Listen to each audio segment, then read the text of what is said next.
Yay. Of course.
Hello, everyone. It is 2 o'clock. I am Dr. Courtney Douglas moderating this session. Our first presentation for session 3 is by Dr. Terri Jackson, joining us from the University of Prince Edward Island. Dr. Jackson is an assistant professor in the Faculty of Education. She holds a doctorate in educational leadership and a master's in inclusive education. She researches in the fields of inclusive education, teacher capacity building, and teacher education. Her presentation is ADHD, Executive Functions, Assistive Technology, and Independence. Thank you for joining us today, Dr. Terri. Thank you for welcoming me so kindly. I'm so happy to be here with you today. I do come from Canada, and one of the things that's customary in my community is that I always take a minute before I start presenting to just acknowledge the land that I'm on. So I come to you today from the unceded territories of Epiquik, which is where the Mi'kmaq people signed treaties of peace and friendship in 1725. And in offering this acknowledgement, I affirm the history and experiences of Indigenous people who are still here today, and I feel grateful to live, work in these spaces, and I'm committing to building relationships that are anchored in honor and in trust. And so before we get started, I just wanted to give a quick overview of ADHD. I imagine many of you who are in this space today have a general understanding of ADHD as a common neurobiological diagnosis that includes core symptoms of inattentiveness, hyperactivity, and or impulsivity that can make navigating the neurotypical workplace, school system, and tasks of daily functioning more challenging. In fact, lagging executive functioning skills are routinely described as one of the defining features of adult ADHD, and they can actually make symptom management more difficult. And you can see on the right-hand side of my slide, I've just included an image that speaks to some of the core executive functions that folks with ADHD may experience difficulties with. And before I get into a bit of the research and the work that I've been doing, I do want to acknowledge my positionality within the neurodiversity community. I consider myself both a member and an ally of the neurodiversity community. I've worked as a teacher, as a researcher, and as a student of inclusion in educational studies for more than 20 years. And jokingly, I say I live in the house that ADHD built. All 4 members of my family have an ADHD diagnosis, and each of us manifests in different ways. And so as I work through my diagnosis as an adult and my children and husband's diagnoses, learning how to manage our executive functions through tools and strategies has been something that's been really important to me in my lived experience. And I do want to say that all the tools I'm sharing today, I have tried, and some of them my husband and children have tried. I generally find tools because I hear about them through a community I belong to, and then I take them into my own work. I try them on my own and determine whether or not I think they're a suitable tool for myself. So everything I'm sharing today is anchored in research when possible, but is generally anchored in my lived experience. What's happening kind of in my future fold of research is I actually have a 3-year longitudinal project starting in September where I'm going to be working with the neurodiverse community on Prince Edward Island to try some of these assistive technology and artificial intelligence tools in their capacity as well. So this is just kind of a preliminary overview of what I've been doing. And I do want to start by acknowledging my theoretical lens and the importance of the UDL framework. So I like to embrace an ontology that's anchored in critical disability theory, because the social model of disability seeks to disrupt existing conceptions of disability by creating spaces that are adaptable to the needs of the individual. What I like about this model is it seeks to center human dignity, and it aligns with the goals of the United Nations Convention for the Rights of Persons with Disabilities. The UDL framework, which I've used to guide much of my work in this area, is anchored in modern understandings of neuroscience and understands the importance of ergonomics and environmentally imposed barriers. And so I believe that UDL as a framework is really connected to critical disability studies and the work of the social model of disability. My hope is that by using this framework for my project, that I can really create spaces that are accessible, inclusive, and equitable for all folks.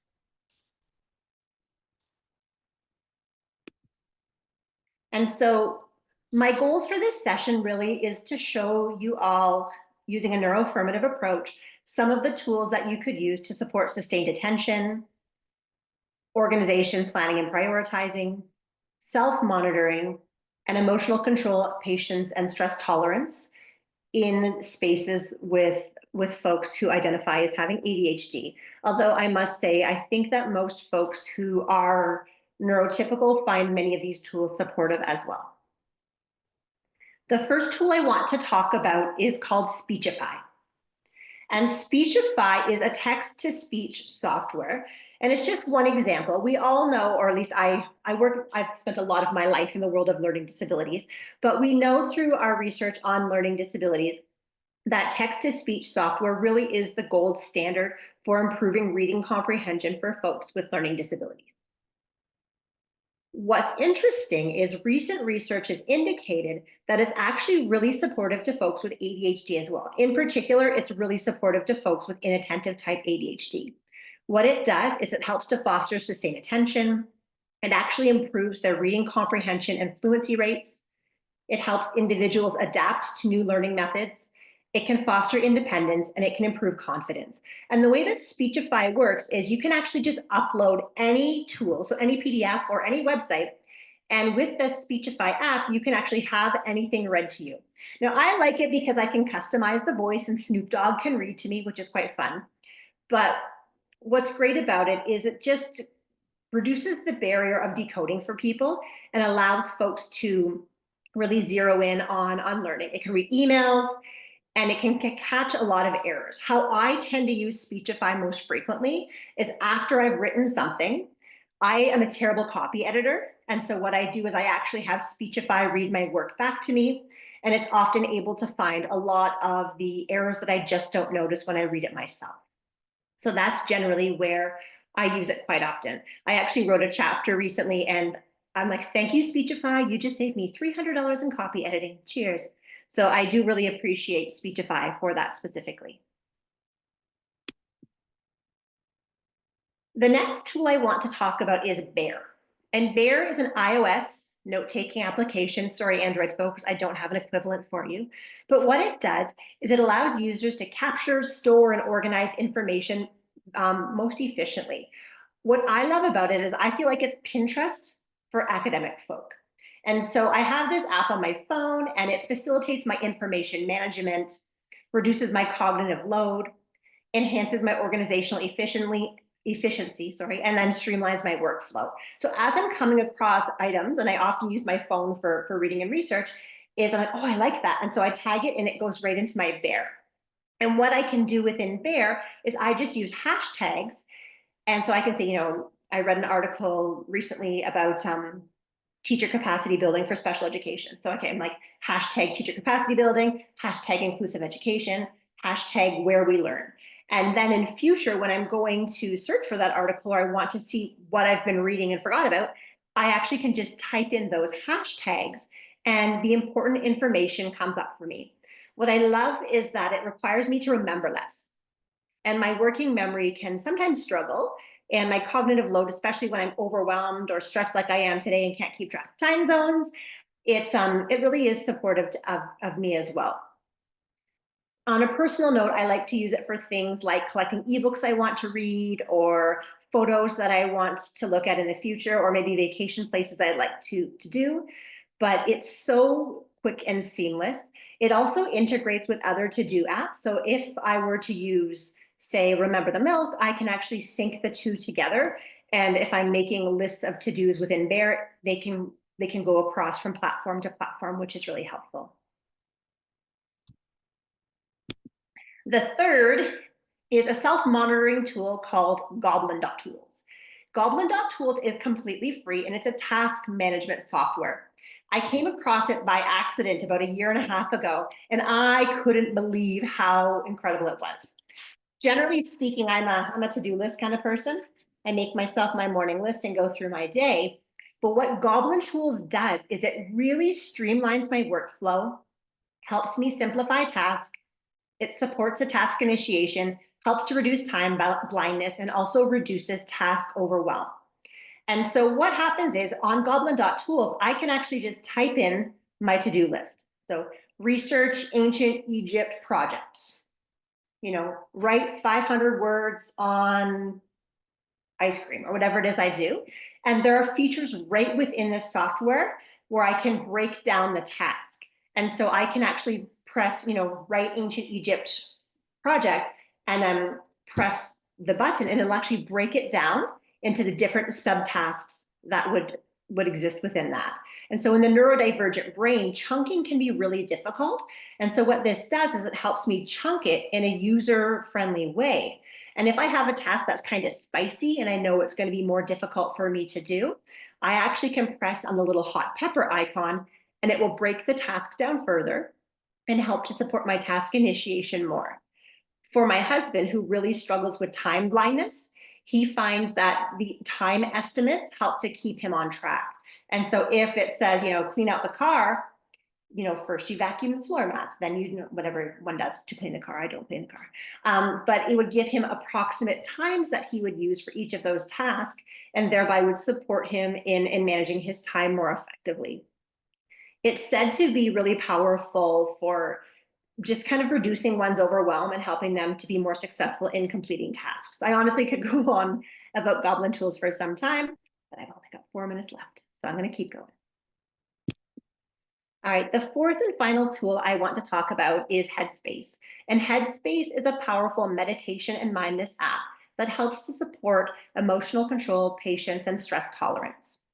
Now, I've chosen to talk about Headspace and not a different one like Calm or Insight Timer, because Headspace is actually AI-driven. And what I love about it is it actually creates personalized mindfulness programs that includes guided meditations, mindfulness tools, sleep aids, and then health and mental health coaching. In fact, there was a research study done on children who struggle to sleep with ADHD, and they used the sleep support tasks or the sleep aids within Headspace, and the research findings showed incredible growth in their ability to fall and stay asleep. And so Headspace boasts kind of 4 big things. It helps to foster emotional regulation. It's positively correlated with emotional control, patience, and stress tolerance. It improves sleep. And then it also cultivates empathy.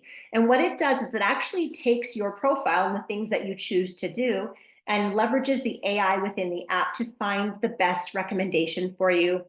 For example, if you're someone who thrives on routine, you might benefit from scheduled classes. So, every day at 6 a.m., you're going to do a 15-minute mindfulness meditation with Bluesky, and then away you would go. It's really great for supporting consistency. There also is some research that talks about just the impact that it has on the building of emotional regulation skills. So regular meditation or mindfulness practice, no matter what app that you do it through, actually supports individuals with lagging self-regulation skills in building their patience, emotional control, and then stress tolerance. And for folks like me, for whom inhibition control is a primary challenge, doing more tasks like this actually help us to slow our core processor down, recognize our emotional shifts, and actually label the emotions that are emerging within us.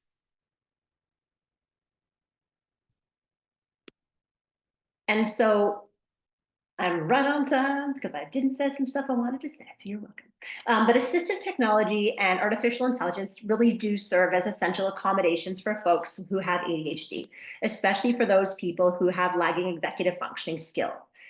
They work to support working memory, enhance sustained attention, improve organization, aid in prioritization, planning, and self-regulation. And so things like Summit, Headspace, Goblin Tools, Motion, Speechify, Bear, I could go on forever, actually really do help because they embed the principles of universal design for learning and allow folks to be independent and accommodate themselves given some of the challenges they may experience as persons with executive functioning delay.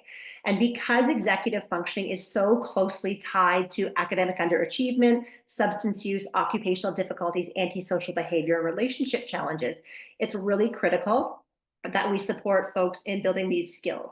And employers, educators, and students can all benefit from learning some of these tools. I do want to just add as a final note that I do not have any financial ties or professional ties to any of these apps. They're all things that I personally found to be supportive and helpful in my work. And I will now open up the floor to questions right on time.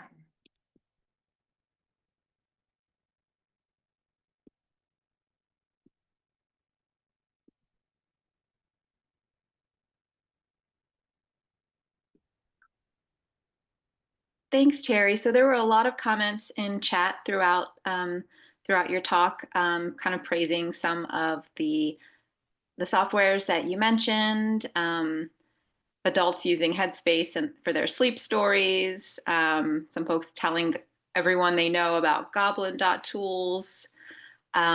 So you definitely hit the nail on the head with lots of the resources that you're highlighting here. So folks, if you have questions and you want to drop them in the chat or raise your hand, we can get a great discussion going.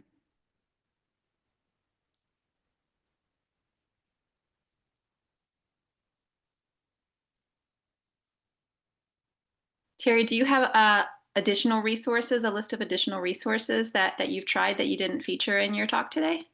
I've used dozens of tools, to be honest. There are probably about 10 that I tend to use the most and encourage in work.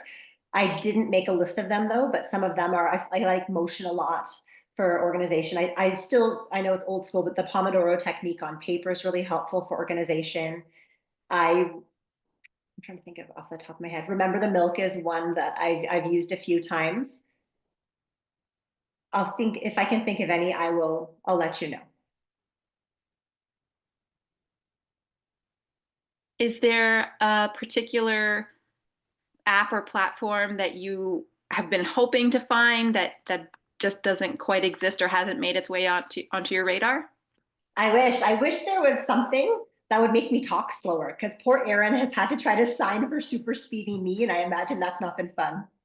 No, just kidding. No, I do actually wish that there were, I wish there were wearable devices that could monitor your self-regulation and could send you a signal when you're starting to become dysregulated. Because I find that as I learn to build my emotional regulation skills, sometimes it's not until after that I realize that I've been dysregulated.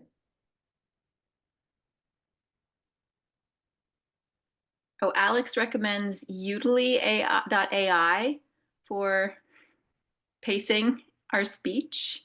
Oh, I will take a look at that. Thanks, Alex. And Sheila is wondering if there is any way to use the Headspace sleep stories without bringing our phones into bed.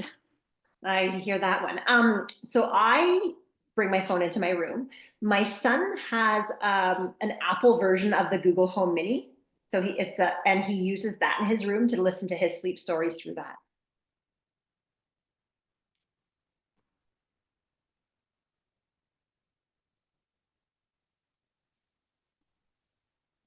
Personally, I was wondering if these are these pay for apps or are they available for free? Most of them are free. So Goblin.tools is entirely free and indicates that it will be free forever. However, things like Headspace have their free space, but then they also have paid features. Bear is also free, and I noticed that ONR has popped into the chat that Evernote and Google Keep are very similar. Yes, they are, and so is OneNote. So there are free versions, but and then they all have like a free space, but then a more expensive space.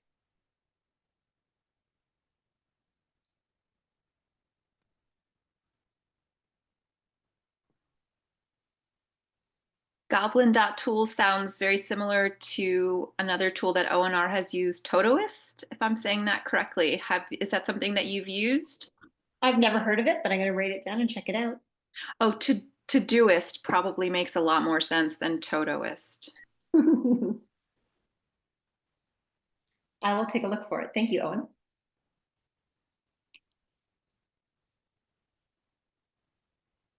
And Stephanie is always on top of things with a link.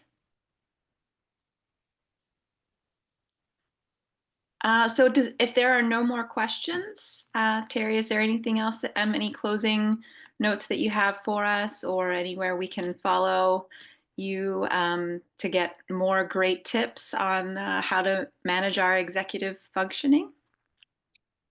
No, if you're on Prince Edward Island, you can come join our, our executive functioning 3-year workshop series that we're starting in September in partnership with the Learning Disability Association of PEI and ADHD PEI. But otherwise, I think there are a lot of great resources online that folks can use, whether they identify as neurodiverse or not. I think that executive functioning delay is something very common in folks, especially as we live in our hypertech world. We know that it impacts our sustained attention significantly, and it is certainly helpful to build any of these skills.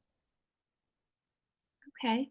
Oh, we do have 2 additional questions that popped up. Anthony is wondering if you have any tips on how to let friends or acquaintances know that they might be a little spicy if they are undiagnosed but clearly present with ADHD. So I generally don't diagnose folks because that's not in my practice. I'm not a clinician, but I certainly am happy to share strategies. So if I notice someone who tends to struggle with emotional regulation, I might say, hey, I have this super cool app that I've been using that helps me with emotional regulation. And then when I paint the story of me, I'm talking to a third point as opposed to diagnosing my friends. Fantastic. Have you ever used any complementary in-person strategies with technology for folks who may not be as savvy? Yes, and in fact, the research that I'm doing with that starts in September has one tech and one offline tool to support each of the EF skills. Just in this space today, I chose to highlight virtual tools.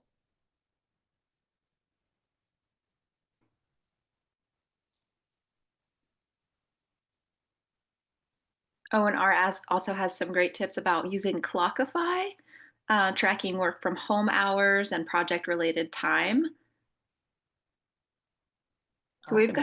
we've got a great list of additional apps in the chat here. Wonderful. Thank you everyone for sharing.